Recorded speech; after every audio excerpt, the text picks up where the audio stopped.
မင်္ဂလာပါဒီကနေ့ရှင်းပြမယ့်အကြောင်းအရာကတော့ Microsoft Word ရဲ့ How to create the organization chart ဆိုတဲ့အကြောင်းကိုရှင်းလင်းတင်ပြပေးမှာဖြစ်ပါတယ်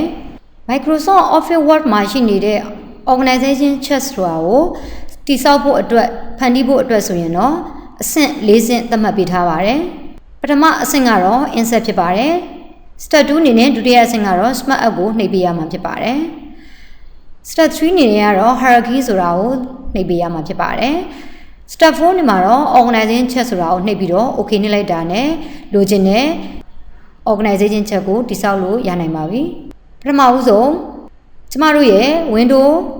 ribbon bar ပေါ်မှာရှိနေတဲ့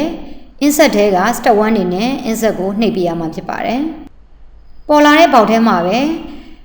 smart app ဆိုတဲ့ခလုတ်ကလေးကိုနှိပ်ပေးရမှာဖြစ်ပါတယ်ရှင်နောက် smart app ထဲကိုနှိပ်လိုက်တာနဲ့သူနဲ့သက်ဆိုင်တဲ့ကျမတို့ step 3မှာနှိပ်ပေးရမယ့် hierarchy ဆိုတာလေးကိုဖော်ပြပေးမှာဖြစ်ပါတယ်ရှင်နောက် step 4အနေနဲ့ကတော့ hierarchy ကမှတဆင့်ကျမတို့ရဲ့ organization chart ဆိုတာကိုထပ်ပြီးတော့နှိပ်ပေးရပါမယ်ပြီးသွားရင်တော့အောက်မှာရှိနေတဲ့ okay ဆိုတဲ့ခလုတ်လေးကိုနှိပ်ပေးရမှာဖြစ်ပါတယ်ရှင်ကျမတို့ဒီ slide မှာရှင်းပြပြီးသွားရင်တော့ practical အနေနဲ့ Microsoft Office Word လေးကိုသွားကြရအောင်ပါဒီမှာရှိနေတဲ့ organization chart တစ်ခုကိုတိစောက်ပေးရမှာဖြစ်ပါတယ်ရှင်ဒီပုံလေးကိုဖော်ပြပေးနိုင်မှုဆိုရင်ကျမတို့ကအရင်ဦးဆုံး file အသစ်တစ်ရွက်ကိုခေါ်ရမှာဖြစ်ပါတယ် Control and New ခေါ်လို့လည်းရပါတယ်ရှင် A4 တစ်ရွက်အလွတ်ကျလာပြီဆိုတာနဲ့သူပြောထားတဲ့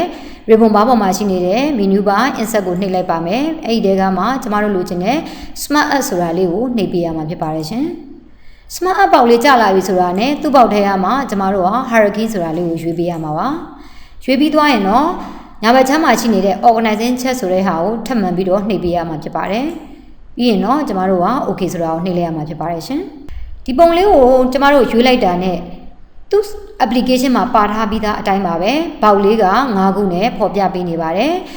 ဒီ smart app 2ကိုယူသုံးပြီးတော့ကျမတို့က organization chart ကို Microsoft Office Word မှာသုံးစွဲပြီးတော့ဖန်တီးပေးမှာဖြစ်ပါတယ်ရှင်အရင်ဆုံးကျမတို့ကဒီလိုပေါက်9ခုအပြင်ကိုလိုချင်တဲ့ပေါက်တွေထပ်မံပြီးရရှိချင်တယ်ဆိုရင်အရင်ဦးဆုံးကျမတို့က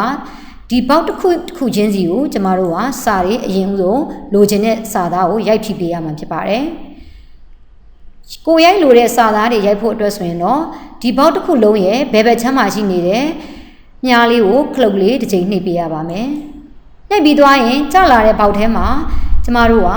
ကိုလိုချင်တဲ့ခေါင်းစဉ်လေးကိုရိုက်ထည့်ပေးရမှာဖြစ်ပါတယ်။ခေါင်းစဉ်ဆိုတာကတော့ဘောက်တစ်ခုမှာကိုကဘယ် position ထားမလဲဆိုတာကိုကျမတို့က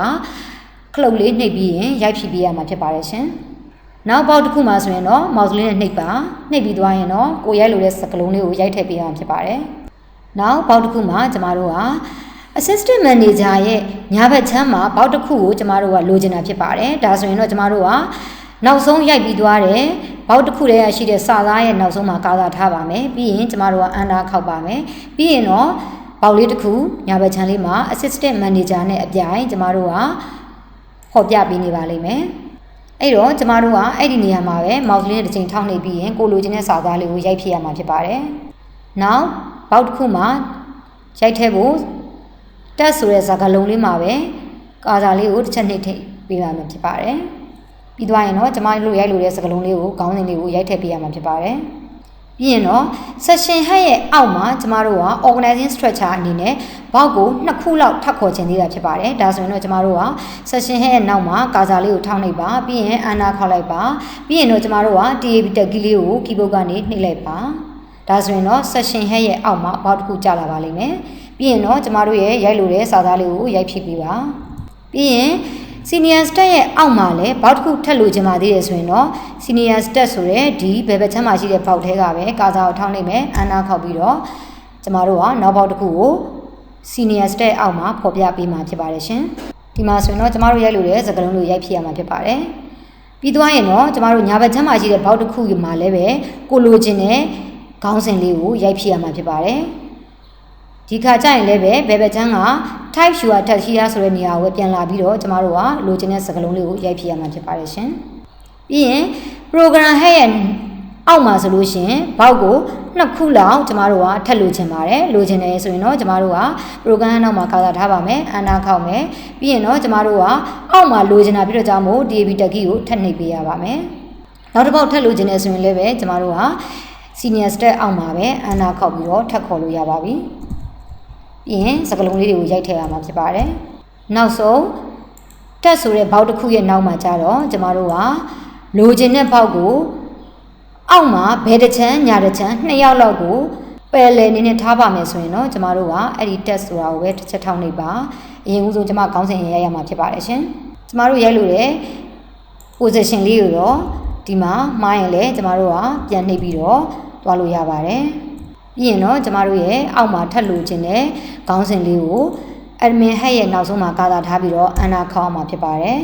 ပြီးရင်တော့ကျမတို့ကဘာလုပ်ပေးရမလဲဆိုရင်တော့ DAB tag ကိုပဲထည့်နေရပါမယ်ပြီးရင်အနာခေါက်ပါမယ်အနာခောက်ပြီးတဲ့အခါမှာတော့ကျမတို့က admin ရဲ့အောက်မှာ2ယောက်ကိုကျမတို့က parallel ထားမှာဖြစ်တဲ့အတွက်ကြောင့်မို့ tab key ကိုသုံးပြီးတော့သွားလို့လည်းရပါတယ်နောက်တစ်ယောက်ကိုလည်းထပ်ခေါ်လို့ရပါတယ်အဲ့တော့ကျမတို့လိုချင်တဲ့ပုံလေးဒီ organizing structure organizing chat ဆိုတဲ့ဟာလေးကတော့ဒီဆင်းနဲ့ကျမတို့ကလုံလောက်သွားပြီဆိုရင်တော့ပေါက်လေးကိုဖိပြီးတော့ဆွဲချရမှာဖြစ်ပါတယ်